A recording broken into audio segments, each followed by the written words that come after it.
And we are, as a people, inherently and historically opposed to secret societies, to secret oaths, and to secret proceedings. We decided long ago that the dangers of excessive and unwarranted concealment of pertinent facts far outweigh the dangers which are cited to justify it. Even today, there is little value in opposing the threat of a closed society by imitating its arbitrary restrictions. Even today, there is little value in ensuring the survival of our nation if our traditions do not survive with it.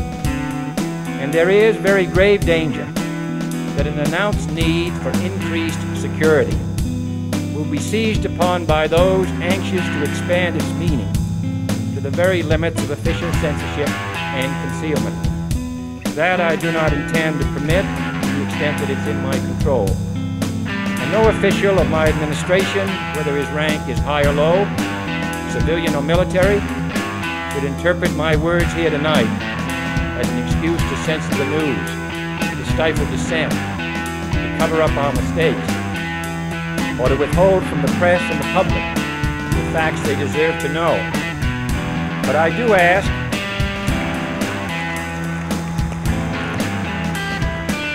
ask every publisher, every editor, and every newsman in the nation to re-examine his own standards and to recognize the nature of our country's peril. In time of war, the government and the press have customarily joined in an effort based largely on self-discipline to prevent unauthorized disclosures to the enemy. In times of clear and present danger, the courts have held that even the privileged rights of the First Amendment must yield to the public's need for national security. Today, no war has been declared, and however fierce the struggle may be, it may never be declared in the traditional fashion. Our way of life is under attack. Those who make themselves our enemy are advancing around the globe. The survival of our friends is in danger. And yet no war has been declared. No borders have been crossed by marching troops. No missiles have been fired.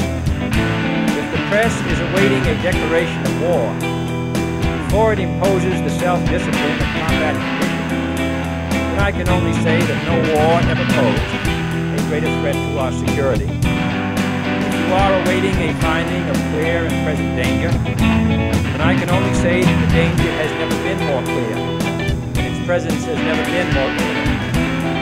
It requires a change in outlook, a change in tactics, a change in missions by the government, by the people, by every businessman or labor leader, by every newspaper. For we are opposed around the world by a monolithic and ruthless conspiracy that relies primarily on covert means for expanding its sphere of influence, on infiltration instead of invasion, on subversion instead of elections, on intimidation instead of free choice, on guerrillas by night instead of armies by day.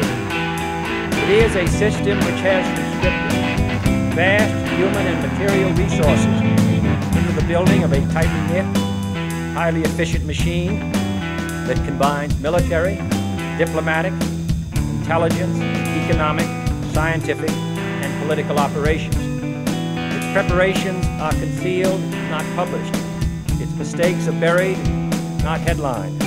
Its dissenters are silenced, not praised. No expenditure is questioned, no rumor is printed, no secret is revealed. It conducts the Cold War in short, with a wartime discipline no democracy would ever hope or wish to match. Nevertheless, every democracy recognizes the necessary restraints of national security.